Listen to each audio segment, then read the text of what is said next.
So now let me tell you why I said it and then why I think it's a non-zero chance.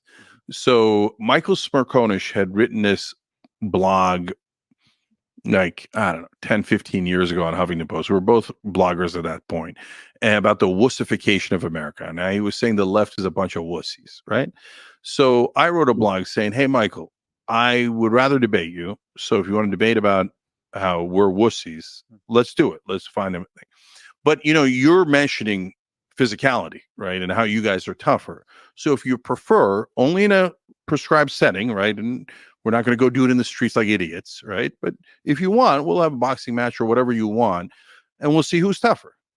And he panicked and he cried to mommy, which was Ariana Huffington, and oh, Jank's intimidating me, right? So Jank is known for doing this in interviews and stuff, acting tough, sort of that tough guy talk that we talked about when we first started. Okay. All right, well, who's the wussy now, bitch? Right?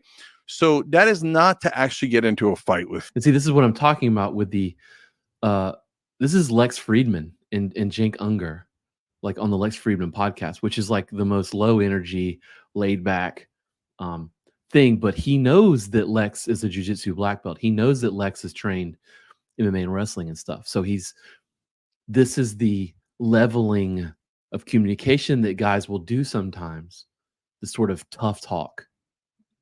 Poor Michael Smirkonish, right? It's to prove, hey, don't use rhetoric like that. That's dumb. And this is me proving that it's dumb. Okay. So now Joe had said, I forget what he said at the time, and he said something similar, right? And I'm up to here with Joe at that point. I don't know if we'll ever talking yet, right? But you've been on a show, and that was a good conversation. It was a great conversation. It was a while back, yeah. Yeah. I hope he has you on again. Yeah. So I get it. I bet you, I don't like this take you have a lot. I bet you he hates it. Yeah. Because him as an MMA commentator, he gets to hear so many bros. Yeah. It's all about the mindset, bro. Right. See, now this is what we're talking about. So, Cenk is around, people podcasting, stuff like that. Joe Rogan is around.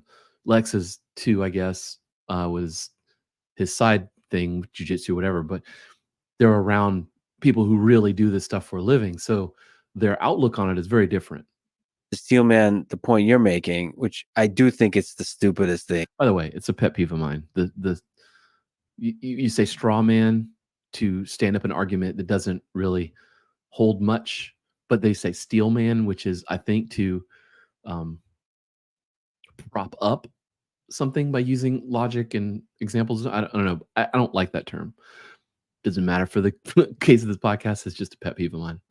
Thing you've ever said, but the actual intent, which is whether you're left or right, there's strong people on the left, like mentally strong, physically strong.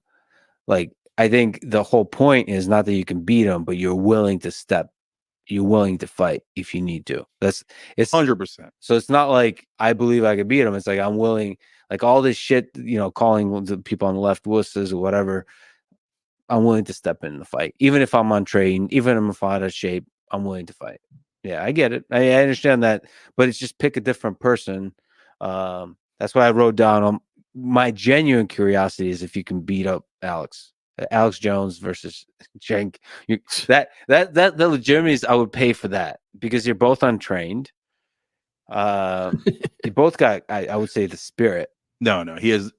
Look, I'll give the same fairness. Whatever about that. Well, I want to get into the Zuckerberg, Musk stuff. But Alex does. Now, that was from a long time ago, but at least you know the mechanics, right? Number two, I've gotten into about 30 actual street fights in my life. And you can say street fight's not the same as MMA. Of course, that's true. Obviously true, right? But it's not no experience. It's some experience.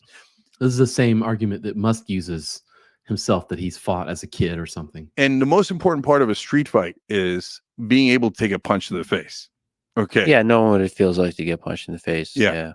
So I've been punched in the face, I don't know, dozens of times in my life. I used to start fights by saying, I'll let you take the first punch. Okay. So I didn't start the fights. They just started because they'd punch me in the face. Okay. So, and then for Alex, the main thing, and also true for Rogan, is it's about willpower, right? So if you person company and make money online and survive after all the guys who took billions of dollars went down, I hear you. tremendous willpower. Yeah. So, but overall, this is not the hill I'm dying on. Right. Okay. So, Joe yeah. would win. I get it. Yeah. I think we're all allowed one kind of blind spot, I suppose.